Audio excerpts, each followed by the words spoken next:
ಗುತ್ತಿಗೆದಾರ ಸಂಘದ ಅಧ್ಯಕ್ಷರು ಗಂಭೀರ ಆರೋಪವನ್ನು ಮಾಡ್ತಿರುವಂತದ್ದು, ಕಮಿಷನ್ ಆರೋಪವನ್ನು ಮಾಡಿದ್ದಾರೆ. ಇದ್ರ ಬಗ್ಗೆ ಮಾತನಾಡೋದಕ್ಕೆ ನಮ್ಮ ಜೊತೆಗೆ ಸಚಿವರಾಗಿರುವಂತಹ ಬೋಸರಾಜ್ ಅವರು ಇದ್ದಾರೆ. ಅವರ ಹತ್ರ ಒಂದಷ್ಟು ವಿಚಾರಗಳನ್ನು ತಿಳಿಯೋಣ. ಬೋಸರಾಜ್ ಅವರೇ, ನಿಮ್ಮ ಇಲಾಖೆಗೆ ಸಂಬಂಧಪಟ್ಟಂಗೆ ಕಮಿಷನ್ ಆರೋಪವನ್ನು ಮಾಡಿರುವಂತಹ ದಲ್ಲಾಳಿಗಳು ಮಧ್ಯವರ್ತಿಗಳಿದ್ದಾರೆ ಅನ್ನುವಂತ ಗಂಭೀರ ಆರೋಪ ಮಾಡಿದ್ದಾರೆ. ಅದು ಸತ್ಯನಾ? ಅದು 100% ಸತ್ಯಕ್ಕೆ ದೂರವಾದಂಥ ಸಂಗತಿ. ಇದೇ ಕಾಂಟ್ರಾಕ್ಟ್ ಅಸೋಸಿಯೇಷನವರು 3-4 ತಿಂಗಳಿಂದ ನಾನು ಕರೆದಿದ್ದೆ. ಅವ್ರ ಜೊತೆಯಲ್ಲಿ ಚರ್ಚೆ ಮಾಡಿದ್ವಿ. 24-25 ಮಾರ್ಚಿಗೆ ಏನು ಬಂದಿರತಕ್ಕಂಥ ನಾವು ಯಾವ ರೀತಿಯಾಗಿ ನಾವು ಕಾಂಟ್ರಾಕ್ಟ್ಗಳಿಗೆ ಪ್ರಪೋರ್ಷನೇಟಾಗಿ ನಾವು ಕೊಟ್ಟಿದ್ದೀವಿ ಎಂಬ ವಿಷಯನ ಸಹಿತ ಅವ್ರ ಗಮನಕ್ಕೆ ತಂದಿದ್ದೀವಿ. ಅವ್ರ ಕಾಂಟ್ರಾಕ್ಟ್ಗಳಿರ್ತಕ್ಕಂಥ ಸಮಸ್ಯೆಗಳನ್ನ ಸ್ವಲ್ಪ ಅವ್ರು ಹೇಳಿದ್ದಾರೆ. ಮುಂದೆ ಬರುವಂಥ ದಿನಗಳಲ್ಲಿ ಆರ್ಥಿಕ ಇಲಾಖೆಯಿಂದ ಬರ್ತಕ್ಕಂಥ ಹಣದಿಂದ ನಾವು ಎಷ್ಟು ಸಾಧ್ಯ ಅದೋ ಅಷ್ಟು ಮ್ಯಾಕ್ಸಿಮಮ್ ನಿಮ್ಗೆ ಕೊಡ್ತಂತ ಹೇಳಿದ್ವಿ. ಸಹಜವಾಗಿ ಹಿಂದಿನ ಸರ್ಕಾರದಲ್ಲಿ ನಮಗೇನು ಅತಿ ಹೆಚ್ಚು ಕೆಲಸಗಳು ಕಾಮಗಾರಿಗಳು ನಡೆದಿರೋದ್ರಿಂದ ಆ ಒತ್ತಡ ನಮ್ಮ ಇಲಾಖೆ ಮೇಲೆ ಇದೆ. ಈಗೇನು ನಮಗೆ ಆರ್ಥಿಕ ಇಲಾಖೆಯಿಂದ ನಮಗೆ LOC ಬರ್ತೋ, ಆ LOC ಹೆಡ್ ಆಫ್ ಅಕೌಂಟ್ ಅನುಗುಣವಾಗಿ ಅಲ್ಲಿರ್ತಕ್ಕಂಥ ಬಿಲ್ಸ್ ಅನುಗುಣವಾಗಿ ಪ್ರಪೋರ್ಷನೇಟಾಗಿ ನಾವು ಎಲ್ಲ ಕಾಂಟ್ರಾಕ್ಟ್ರಿಗೆ ಕೊಡಬೇಕು ಅಂತೇಳಿ ನಾನು ಎಕ್ಸಿಕ್ಯೂಟಿವ್ ಇಂಜಿನಿಯರ್ಸ್ಗೆ ನಿರ್ದೇಶನ ಕೊಟ್ಟಿದ್ದೀನಿ. ಎಲ್ಲಾದರೂ ಅದರಲ್ಲಿ ವ್ಯತ್ಯಾಸ ಇದ್ದರೆ I will take A very serious action against such officers. ಮತ್ತು ನಾವು ಎಲ್ಲ ಓಸಲ್ನೂ ಒಂದು 583 ಮಂದಿ ಸಣ್ಣ ಪುಟ್ಟ ಕಾಂಟ್ರಾಕ್ಟ್ಸ್ಗೆಲ್ಲ ಪೂರ್ತಿ ಪೇಮೆಂಟ್ ಮಾಡಿ ಅವ್ರಿಗೆ ಕಂಪ್ಲೀಟಾಗಿ ಮಾಡಿದ್ವಿ. ಈ ವರ್ಷವೂ ನಾನು ನಮ್ಮ ಎಸ್ಟಿಮೇಟ್ ಪ್ರಕಾರ 520 ಮಂದಿ ಅಷ್ಟಿಗೆ ಸಣ್ಣ ಪುಟ್ಟ ಕಾಂಟ್ರಾಕ್ಟ್ಸ್ಗೆ ಪೂರ್ತಿ ಪ್ರಮಾಣ ಅವ್ರಿಗೆ ಪೇಮೆಂಟ್ ಮಾಡಿ ಕ್ಲೋಸ್ ಮಾಡಬೇಕಂತೇಳಿ ನಾವು ಈಗಾಗಲೇ ನಿರ್ದೇಶನ ಕೊಟ್ಟಿನಿ.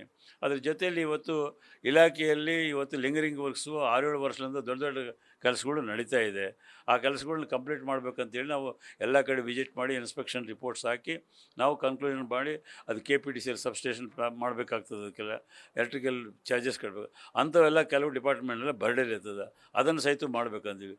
ಕೆಲವು ಕಡೆ ನೀರು ಬಂದು ನಮ್ಮ ಹಳೆಯ ಏನು ಬ್ಯಾರೇಜಸ್ ಇದ್ದಾವೆ, ಕಿಂಡಿಗಳಿದ್ದಾವೆ, ಆಣೆಕಟ್ಟುಗಳಿದ್ದಾವೆ, ನೀರೆಲ್ಲ ಪೋಲಾಗ್ತಾಯಿದೆ.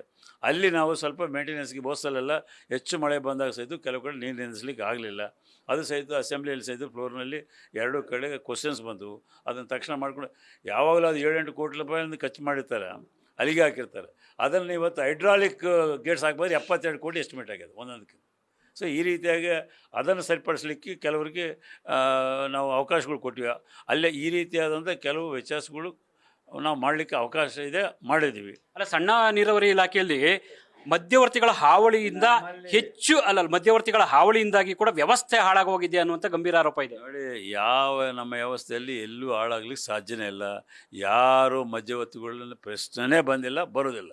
ಅಲ್ಲ, ನಿಮ್ಮ ಕುಟುಂಬದ ಹಸ್ತಕ್ಷೇಪದ ಬಗ್ಗೆ ಕೂಡ ಆರೋಪಗಳು ಮಾಡಿದ್ದಾರೆ. ಅವರು ಆರೋಪ ಮಾಡಿದ ಪುತ್ರ ಇದರಲ್ಲಿ ಭಾಗಿಯಾಗಿದ್ದಾರೆ. ನಾನು ಅದಕ್ಕೆ ಅವ್ರಿಗೆ ಕರೆಸಿ ಮಾತಾಡ್ತೀನಿ. ಕಾಂಟ್ರಾಕ್ಟರ್ಸ್ ಅಸೋಸಿಯೇಷನ್ ಯಾರು ಮಾತಾಡಿದ್ರಿ ಈ ರೀತಿ ಕರೆಸಿ ಕೇಳ್ತೀನಿ. ಎಲ್ಲಿ ಹಸ್ತಕ್ಷೇಪ ಆಗ್ಯದ, ಯಾರಿಂದ ಆಗ್ಯದ, ಎಲ್ಲಿ ಆಗ್ಯದ, ಅದರಿಂದ ಯಾರು ದುರುಪಯೋಗ ಮಾಡ್ಕೊಂಡು ಕೇಳ್ತೀನಿ.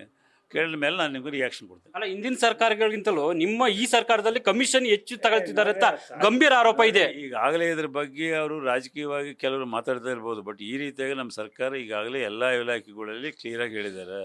ಆ ರೀತಿ ಎಲ್ಲೂ ಯಾವ ಇಲಾಖೆಯಲ್ಲಿ ಮಾಡಲಿಕ್ಕೆ ಸಾಧ್ಯ ಇಲ್ಲ. ಅಲ್ಲ, ಸವಾಲಾಗ್ತಿದ್ದಾರೆ. ನೀವೇನಾದರೂ ಹೆಚ್ಚು ದಾಖಲೆ ನಾನು ಅವ್ರ ಹತ್ರ ಮಾತಾಡಿದ ನಂತರ ನಾನು ರಿಯಾಕ್ಷನ್ ಹೇಳ್ತೀನಿ. ನೀವು ಈಗ ತಾನು ಹೇಳ್ತಾ ಇದ್ರೆ ಅವ್ರು ತಂದು ತೋರಿಸಲಿ ರಾಜೀನಾಮೆ ಕೊಡ್ತೀನಿ ಅಂತ ನಾನು ಹೇಳ್ತೀನಿ. ನಾನು ಬರಲಿ, ಅವ್ರು ಬಂದ ಮೇಲೆ ಅವ್ರು ಕೂಡ ಮಾತಾಡಿದ ನಂತರ ಯಾವ ವಿಷಯದಲ್ಲಿ, ಯಾವ ಸಂದರ್ಭದಲ್ಲಿ, ಯಾವ ವಿಷಯಕ್ಕಾಗಿ ಮಾತಾಡಿದ್ರೆ ಅವ್ರ ಹತ್ರ ಏನು ಪ್ರೂಫ್ ಇದೆ ನೋಡ್ಕೊಂಡು ಮಾತಾಡಿದ ನಂತರ I will give A proper reaction. ತಮ್ಮ ವಿರುದ್ಧ ಷಡ್ಯಂತ್ರ ನಡೀತಿದೆಯಾ? ನಾನು ಅಂಥ ರೀತಿ ಮಾಡ್ಲಿಕ್ಕೆ ಸಾಧ್ಯನೇ ಇಲ್ಲ. ಸೊ ಇದಿಷ್ಟು ಕೂಡ ಬೋಸರಾಜ್ ಅವರ ಸ್ಪಷ್ಟವಾದ ಮಾತುಗಳು. ನ್ಯೂಸ್ ಫಸ್ಟ್, ನಿರ್ಭೀತಿಯಿಂದ ನಿಮ್ಮ ಪರವಾಗಿ.